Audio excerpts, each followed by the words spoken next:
You've been at Riot since 2014. How did you get the job offer? Perfect timing. The whole process and pipeline has been refined. Who is your star candidate? Can you check out my portfolio? I love League of Legends or I love Valorant. Multiple people like that ended up getting jobs at Riot. Oh my God, I want this artist on my team. There's a difference between just an artist and a game developer. We show you a bunch of artworks, and one of the art pieces is AI. That one I think is human. This has a possibility of possibly being AI. Is that your final word? Yeah, I'm sure I'm wrong too. Get hired. Hi everyone, my name is Minoh Anderson. I'm CEO of Devoted Studios, and I'm your host at Get Hired.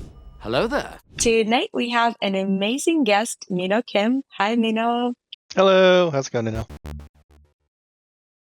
Minoh has been a part of Riot Games since 2014. It's been a career of 25 years now. Sony, Cryptic, a bunch of different places. I would assume Riot is your favorite. Oh, I love it. But I wonder, how was it for you to get your first job? Rewinding all the way back to the late 90s. I've always been an artist, work in comic books, basically. I'm a huge comic book nerd. And in high school, I was an assistant in a comic book studio. After high school, I got a job as a game tester at Sony. So testing PlayStation 1 games for bugs and that kind of stuff. So all like quality control. Sony in San Diego, they're in a nice kind of office building complex. They put us in a little trailer outside initially of this in the parking lot, and we worked. I want to say we worked about 80 hours a week almost. How is that possible? Developers at Sony, they knew that I was an artist. I'd show my work to people, trying to get my foot in the door. And they, from what I understand, when I first got hired there, they said that they always had the intention of moving me into an art role at some point because my drawing skills, I didn't know 3D at the time. My drawing skills were pretty strong for a young person. And so they brought me on as like an associate level concept artist. Nice job. We like it. After I got in as a concept artist, during that month, I was learning 3D. And so there were some wonderful people there that were, sharing their tips and tricks. One guy, Derek Benson, kind of took me under his wing, showed me how 3D programs work. I started modeling things just in my spare time after work and, learned 3D. And about a month and a half, I'd say, after I started, they made me like the 3D character artist on the project as well as concept artist. So it was a really cool experience. Well, back in the days, you can progress from a concept artist to a 3D character artist in a month and a half. I don't think with all the tools that are on the market right now, you could do that. That's impossible. You've been at Riot since 2014. How did you get the job offer? Back then, Riot was still kind of a younger company.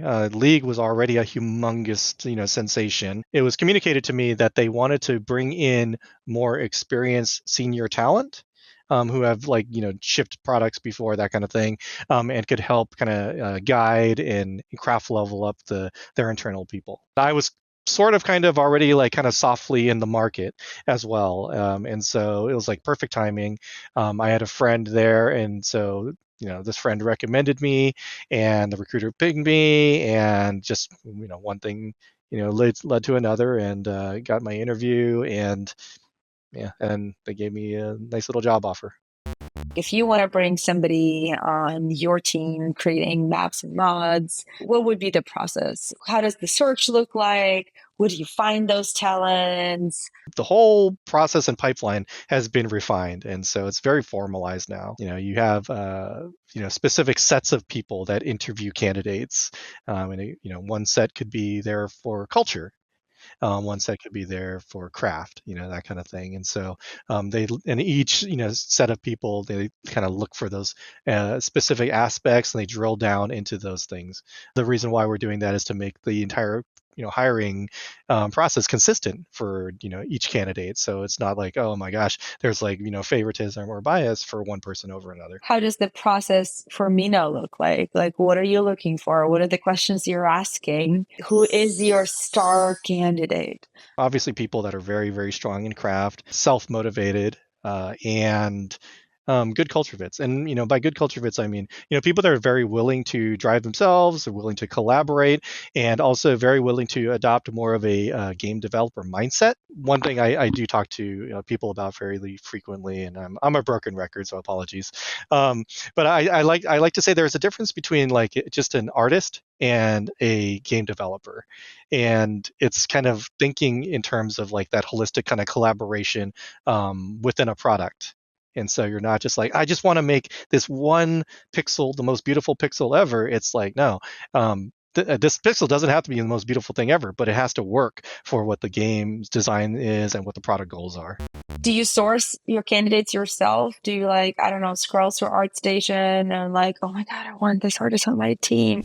I want you on my team. Occasionally, people will contact me on LinkedIn, and it's just out of the blue. You never worked with people before, and they're like, "Can you check out my portfolio? I love League of Legends, or I love Valorant, and this is my work. I've been following you guys for whatever years, and so yeah, it's like you just kind of from out of the blue, you just look at the portfolios and it's like, oh man, this is really good stuff, like very, very strong in these areas, that kind of thing. And multiple people like that have actually ended up getting jobs at Riot.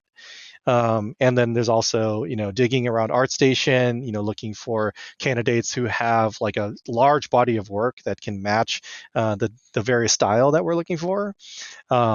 And they have a wealth of experience executing in those specific styles, but maybe they can also like expand broadly into different styles.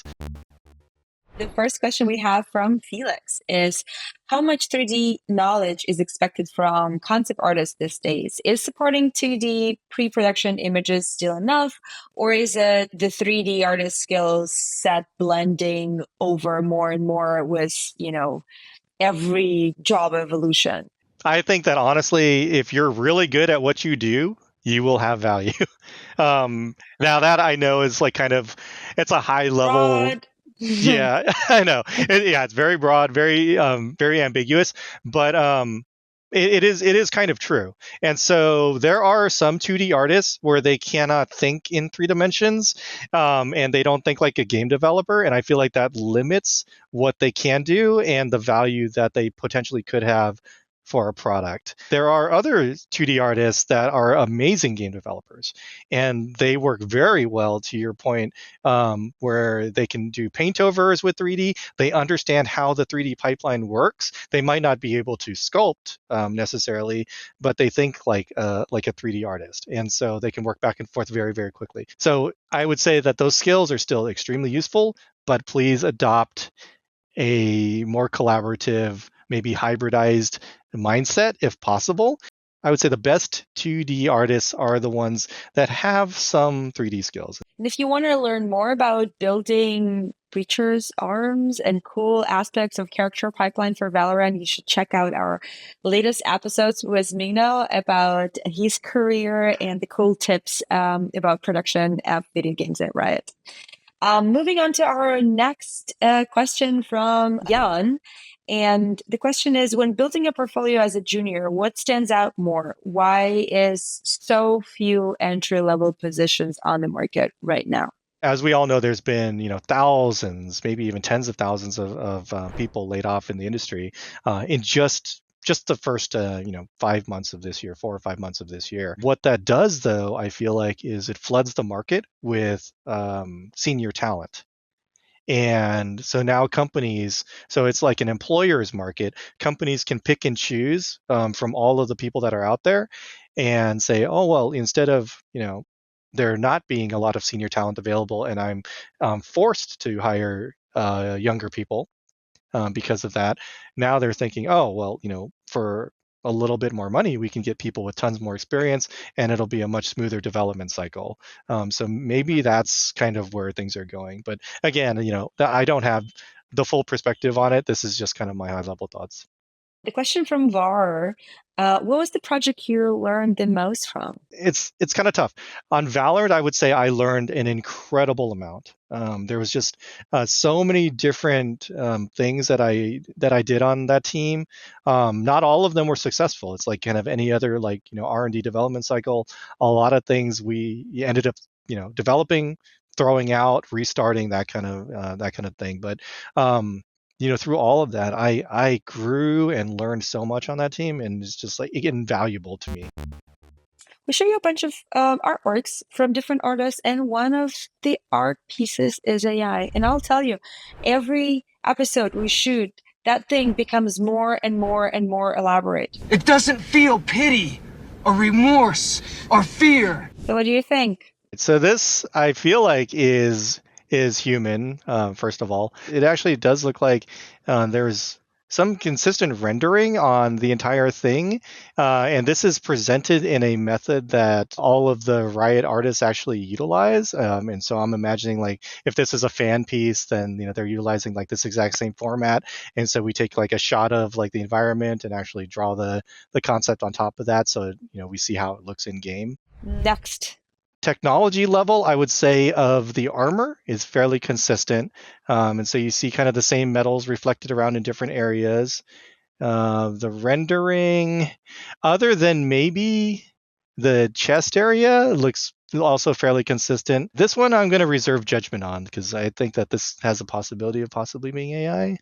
Artificial intelligence is an unnatural abomination and a threat to humanity.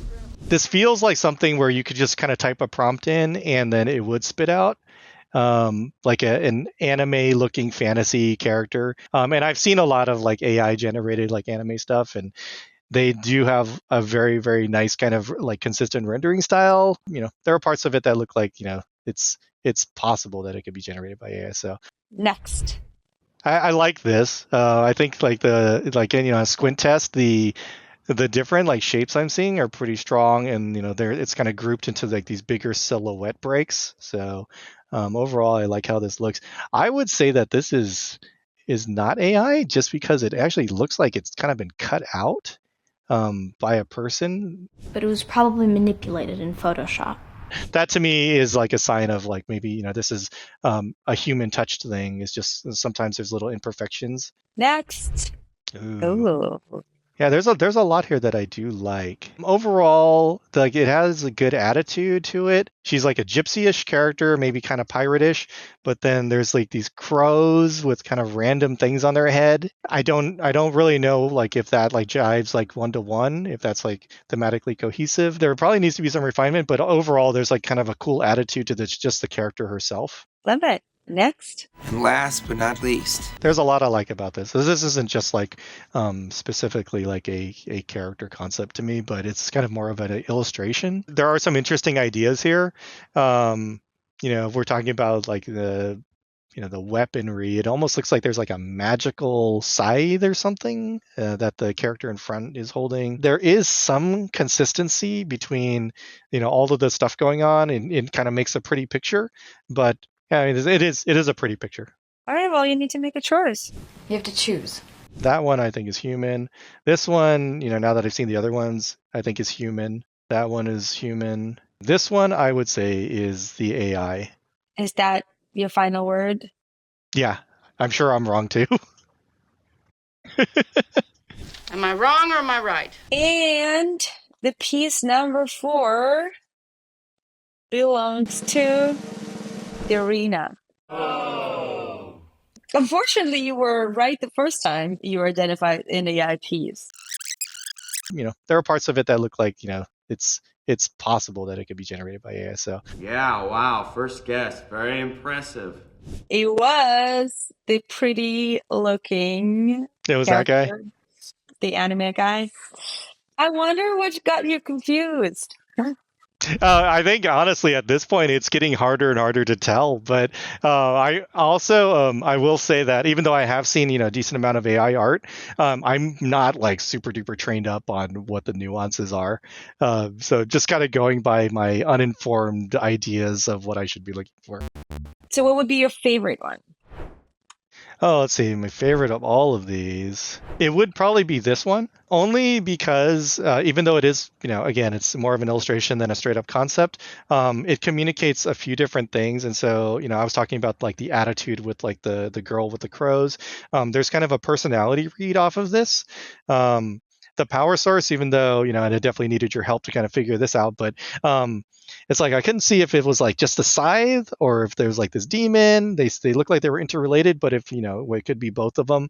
The communicating like the power source, I guess, or like what is like really cool about this character, I think is also essential. And so with this, I see a lot more of that, and I can visualize how this would actually fit into the game, like the cool things that it could possibly do. So it's just, I think that this is kind of leading my brain to like additional kind of ideas of how to execute this and apply it into the game. And our praises go to Jorge Zapata.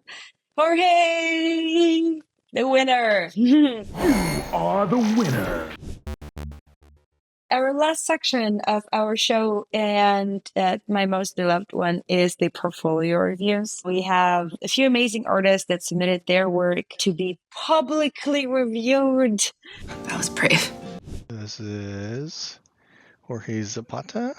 So overall, if we're thinking of what we're looking for a AAA game development studio, let's dig into some of this. And this is like an Overwatch character or a skin. Yeah, overall, I think that this is pretty good art. Maybe like one thing that feels a little bit off to me is maybe some of the proportions and different parts of the body, and so it's just like the arm feels a little bit kind of off a little in some places, especially in this like pose here with the bicep flex. Maybe the leg just feels a little bit thin on this front view, so might need to add like a few more kind of silhouette breaks to showcase like some of this robotic calf. Yeah, that looks pretty cool.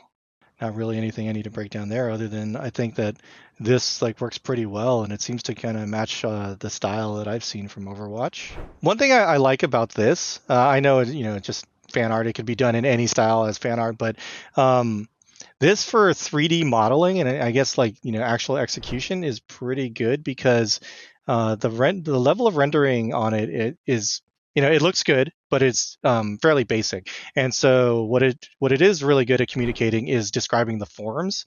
And so I could totally imagine how this would be built in 3 dimensions, which I think to me is like, if that's what the concept art is for the 3D modeler to be able to actually execute it, then this I think would be very successful in communicating like the forms that the modeler would have to create here.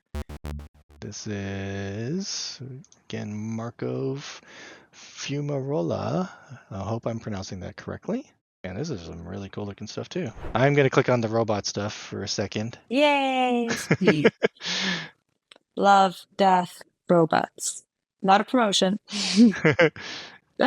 If you were reviewing his work, getting on to Riot, like what advice would you give? I kind of like where this is at. Maybe we could do a little bit more with like some of the body stuff to make just even what is exposed. I know this character is almost fully covered up, but what we do see exposed could be a little bit like more dynamic looking. But overall, there are some really kind of nice big shapes here, and just good blocks of color and elements that I feel like would be very readable, like even on like kind of a squint test would be very readable in game. We might need to again kind of reduce contrast on certain things like multiple small bands and things like that. But yeah, this is pretty strong. This one is really interesting.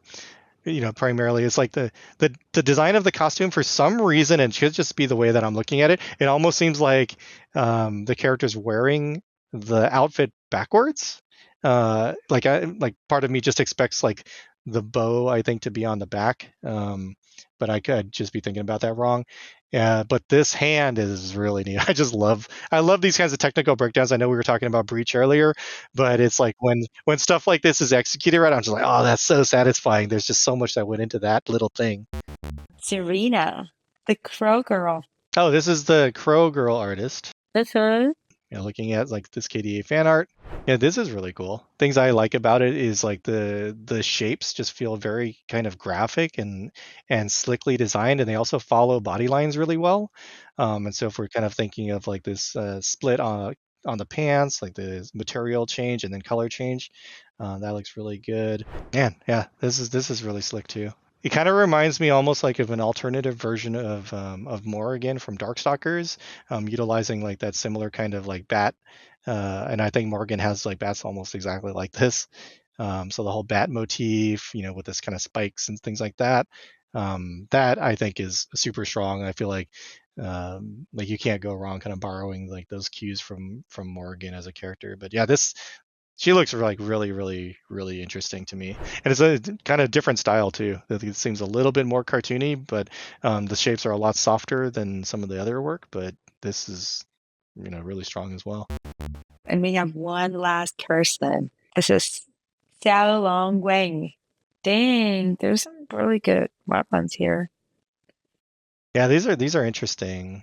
This is so cool though, and this is something that I just love how creative this is. Just knowing how butterflies and moths and stuff when they come out of the chrysalis and they have to pump their wings full of blood, and then dry them out so that they can fly.